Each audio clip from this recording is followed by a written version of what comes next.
Hi, Ismail. Nice to meet you.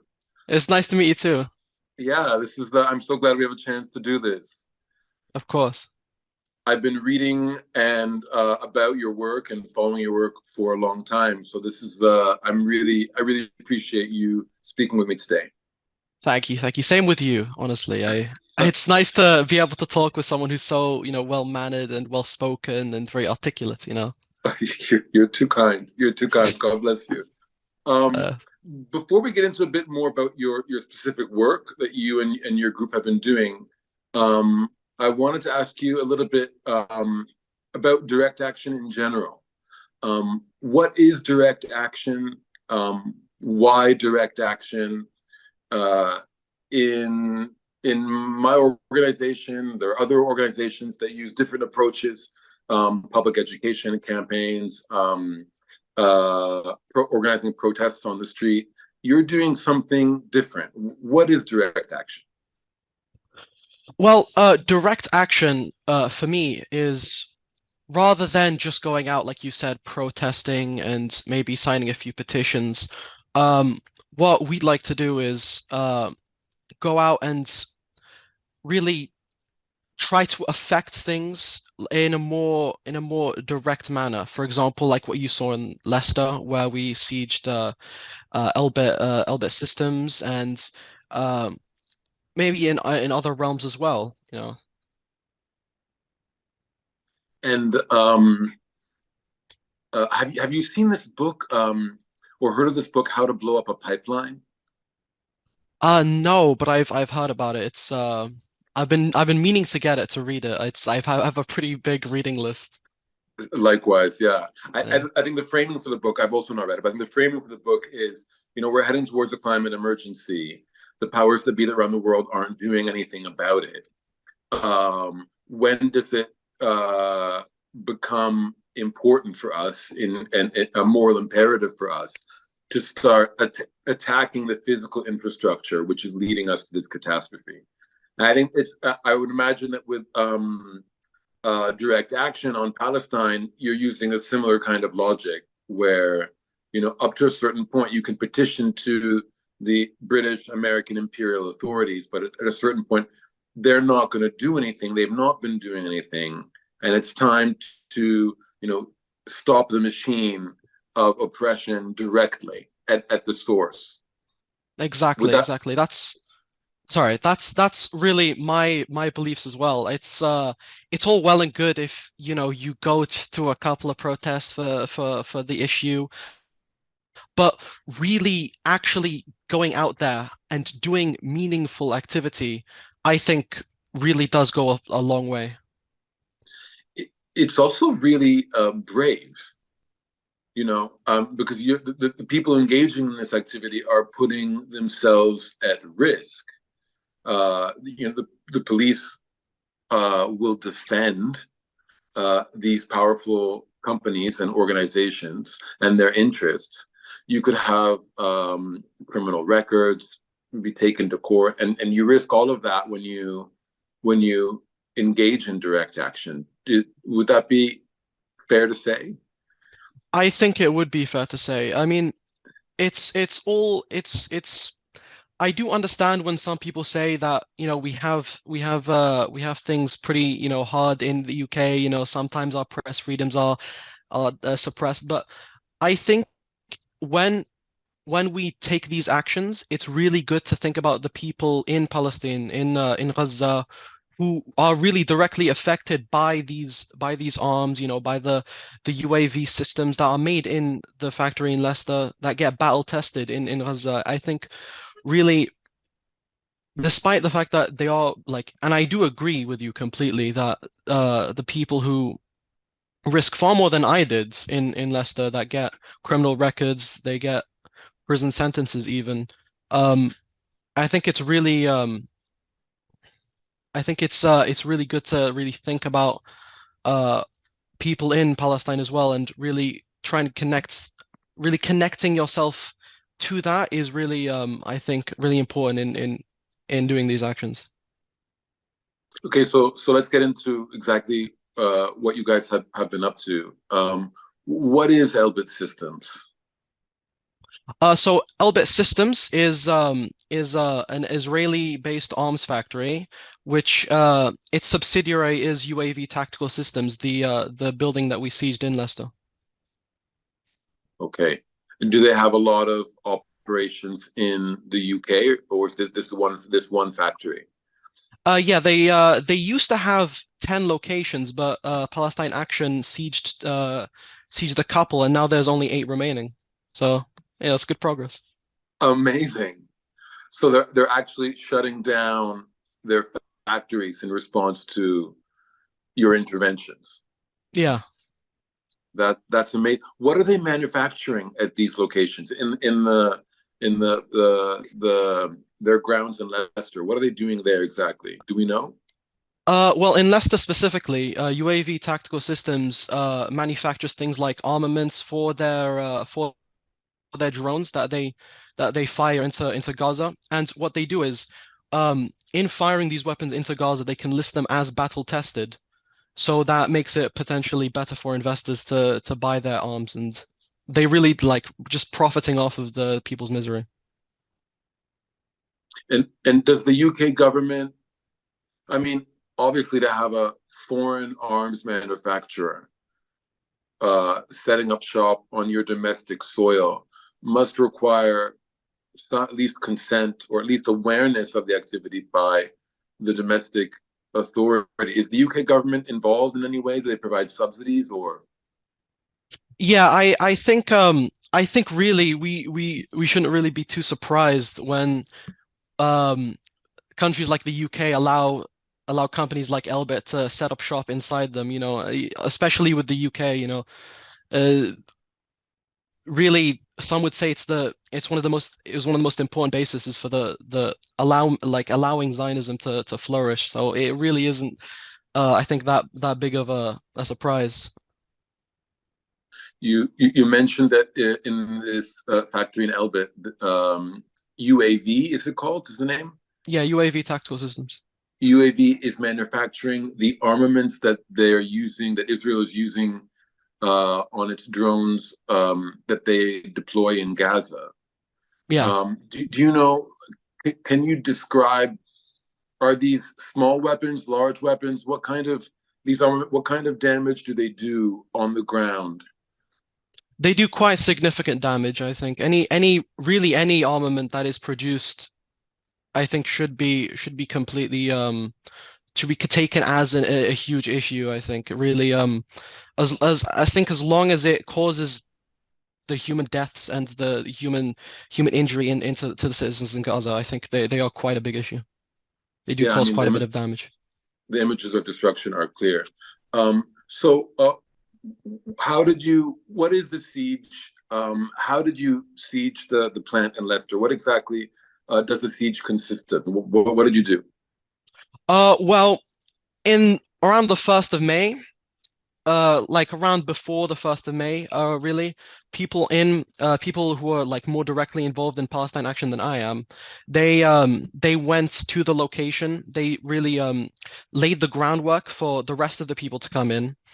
And what we did was we set up camp both inside, like right outside the entrance of the factory and on the park. So we stopped employees from entering. We caused a lot of disruption, and we just we shut it down for we've been shutting it down for quite a while. So, since the 1st of May, you say, since Labor Day, Yes, it's the 1st of May. and you're still there. I personally am not still there, but Palestine Action is they're still there. They're still continuing the siege with quite a bit of progress. There's been a police cordon right outside the entrance, like a big police wall Uh-huh. that's now been taken down. So now we have like basically direct access to the entrance. So I think the progress is quite amazing. So it's similar to a picket line in a way, Yeah, similar, quite similar to Picket Line, I'd say. Yeah. but a bit more fortified, I suppose. Yeah. What's been the institutional response? Have they, the UK government, the Israeli government, the actual UAV company, and the workers who work there. How have all these different groups reacted on the scene in the face of I this? I think there's been quite a strong reaction. Obviously, I've told you that beforehand. Two other locations have been sieged. I think right now they've really like recognized the threat to this factory, and they really tried like cracking down. As I think obviously me and 32 others were arrested in Leicester the other and around 2 days afterwards. Police have been very fast in responding to our little siege, and it's been quite a picture to see. There's been like the ratio of police to actual protesters is almost 2 to 1 now, I think. Yeah, There are two police for every protester, and they still can't move you. they still can't. That's amazing.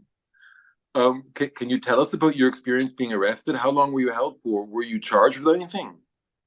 So I was arrested 2nd of May, and no, I wasn't charged with anything, but they arrested us initially for breaching the conditions of our protest, which they had not mentioned before. One of the places which we camped was a public area, which previously they authorized to let us camp in. And then when we woke up, the police were surrounding us in like riot gear. They took us in. I was held, I think, for 16 hours, 18 hours. Uh, we were held for about 4 hours in these little like 1 meter by 1 meter cells because there was just so many people arrested that they didn't have space for all of us. Wow. Yeah. But eventually you were released Yeah, eventually, yeah, we were most of us I think were released on bail, yeah. without charge, or the charge is that you violated the terms of protest. I think it varies from person to person, but me personally, I was just released on bail. I wasn't charged with anything, and they just let me go, yeah, with certain conditions. And while all the people who were at base camp were arrested or being detained, uh, how did the siege continue? Were there other people there? Yeah, there were other people there. They took the people in the main camp. I think there were 33 of us, including me. Um, but there were people in the camp like right outside Leicester that managed to continue, and obviously new people coming in every day, supporting the people who are still there. It, it's it's good that we had two separate camps because that actually allowed us to continue it seamlessly without like any disruptions. Smart. Yeah, that makes sense. And have you had any interaction or heard stories about interactions with employees of UAV as they are employees continuing to come every day and trying to cross, or are they just not showing up anymore? How have those interactions been? Um, I don't think I've seen a UAV tactical systems employee try to enter. I think it was closed throughout the entire like period of the siege. So, you know, Amazing, yeah. amazing. Um, and so there were 33 of you. I see here there were 33 of you in total who were arrested so far. Yeah. Um, and can you talk about maybe some actions in the past which have inspired this latest action? Um, I think with certainly a lot of people who came to the to the siege was I think a combination of seeing the amount of people that support Palestine and the success of the other two sieges really because s- it's I think it's for me personally something about seeing the impact that those two sieges had actually managing to cause some effects. Really was a big inspiration for me and a lot of other people. Are you getting media attention in the UK? I certainly haven't seen much media attention, I think, from the siege. It's there was quite a bit of media from the from one of the sieges previously, but I haven't seen one from Leicester. I'm wondering if you've made an attempt to generate media attention, sending out press releases and such, or if you think that there's a deliberate media blackout on the issue. I think there is some level of media blackout. You know, obviously the UK being allied with Israel doesn't really want the public to see the full extent of the damage being caused in these factories. We have made some attempts. I have seen people during the beginning of the siege, especially journalists and photographers, some of which I think stayed in the camp as well for quite a while. And do you have contact with, or have you received news, or are you aware of people in Gaza, for example, who are hearing about what you're doing? Um, I am not in contact with anyone from Gaza, but I'm sure that there would be quite a few people who, you know, if we hadn't sieged, maybe something would have happened to them. So Claro. I think that was quite an uplifting feeling.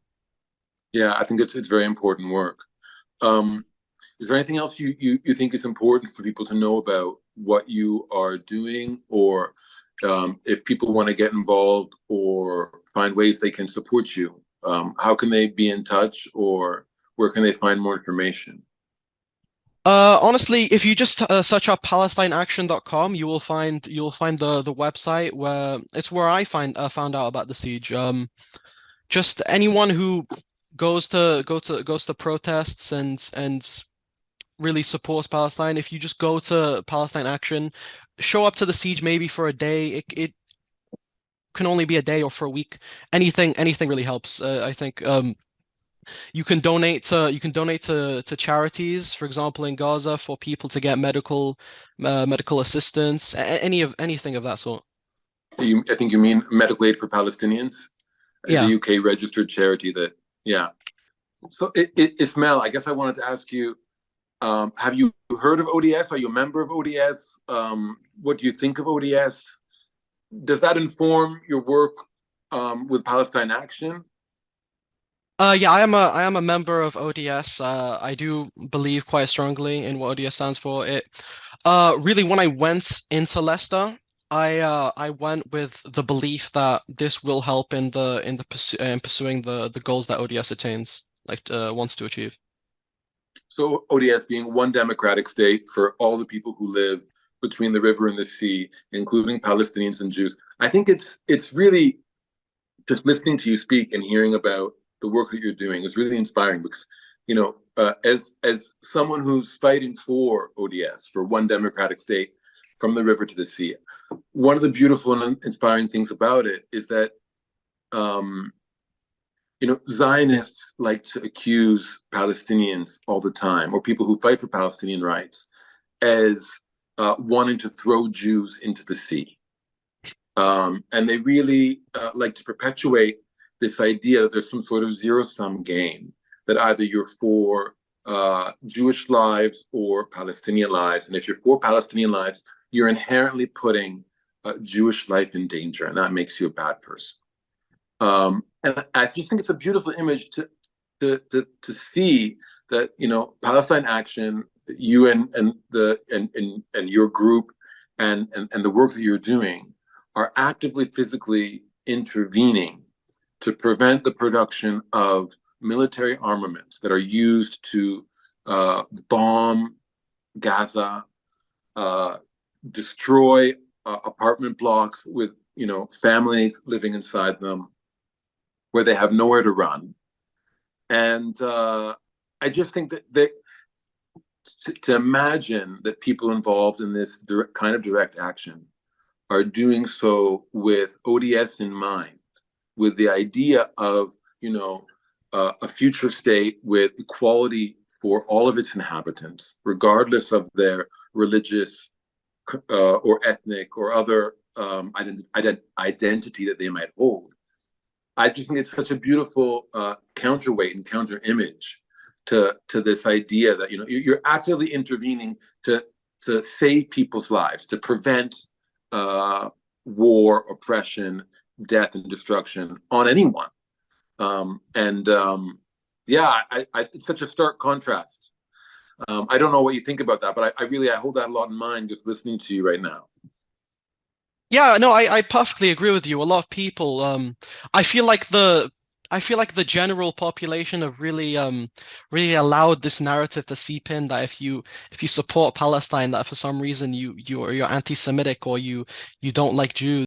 Yeah, I think, and what's also beautiful to see is that there are, with every year, there are more and more Palestinian Jews who join the Palestinian camp. I don't know. I don't want to go too much off topic, but I don't know if you saw the artist Adam Broomberg, who has been a really strong and outspoken activist for Palestinian rights. Among his Mm. cultural work, he was arrested by police in Berlin just the other day, protesting against a ban on Palestinian protesters from speaking. So he is a Jew, came out to speak against the ban, and then they arrested him. Are there? I wonder. Are there Jewish members of Palestine Action? Oh, there are members of every walk of life in Palestine Action. Really, we're all unified under one goal to really halt any military action that Israel conducts against Palestinians and to really drive home our objectives of liberating Palestine. And yeah, to answer your first question, yeah, I did see him getting arrested. I did see the protest in Germany. I think the bright side is though, it's good to see so many Jewish people joining protests and actions regarding Palestine. For example, Yom al-Quds and other protests of the sort, there have been so many people of all walks of life joining them, and I think it's really very amazing to see. Yeah, I always think when I the more I see this online, I'm so encouraged, and it's not because I have some sort of philo-Semitic orientation, but rather because I think it's a great irony that it's the the Jews, the Jewish Americans, the anti-Zionist Jewish Israelis, the Jewish members of Palestine Action who are with you in Leicester, you know, putting UAV and Elbit Systems and their factory of armaments under siege. It's these people who are in fact um, preventing the creation of a Palestine versus Jews story and creating space and legitimacy for uh, for Jews to coexist and share a society with Palestinians. They're creating a lane, you know, uh, through which the Jewish Israelis can become immigrants instead of being colonists. Um, whereas it's the Zionists who are making Jewish people less safe and creating a field of insecurity around everything that they do in Palestine. I don't know if I explained that clearly, but I just think it's a great irony that it's the people who speak in the name of the Jewish people who most seem to be putting Jewish life in Palestine at risk, whereas it's those who speak in the name of a collective society and in the rights and for the rights of the native inhabitants that are in fact, ironically, doing the best work to create a legitimate space for Jewish life in the country. I think that I do completely agree. I think that's very well spoken. I think it really does I think link to really the freedom of information that's gone on recently. I think when you look back even as early as maybe the 1990s to the 1970s, really obviously I don't have direct memory of this because I do. I'm I'm old 18, but enough. but really what you saw was Israel had a pretty big monopoly on information regarding the Israel-Palestine conflict. It's I think really uh it was really uplifting to see that now recently Israel is losing the information war uh, as it is really. I think um, the narratives have changed between this being a thousand-year-old struggle between Muslims and Jews over land that they both claim is theirs and that they both have, equal claim to and everything. I think that turning into what it really is as a settler colonialist project, uh, an incursion on the indigenous people's land, much like what happened in with the Native Americans and what happened in Australia and New Zealand. I think really that is one of, if not, I think the biggest victory we've achieved so far. So, at what point then do you declare victory and say, yes, we've been victorious?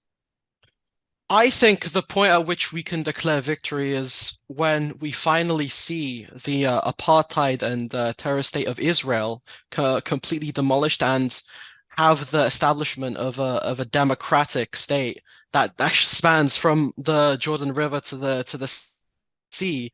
I think that coupled with the complete destruction of all apartheid systems, things that limit the movement of Palestinians in their own land, um, the peaceful coexistence of our two peoples. I think that would really be the point in which not only we can say we did it, but we could say, we've overturned one of the greatest injustices of the 20th century. I would say all our peoples, Oh, you of know, course. but You know, details. yeah. Fantastic. It's been great Thank speaking you. to you, Ismail, and thank you so much for all the work you and Palestine Action are doing. It's truly inspiring, truly. Thank you. Thank you for giving me the opportunity to speak with you and to really, broadcast this message. It's amazing. The pleasure's ours. I hope we will have a chance to repeat this again in the future. Hopefully. And I hope I have a chance to actually meet you. It's Yes. Yes, come to Madrid, Spain, or I'll be traveling around at one of our various events, and I'm sure inshallah.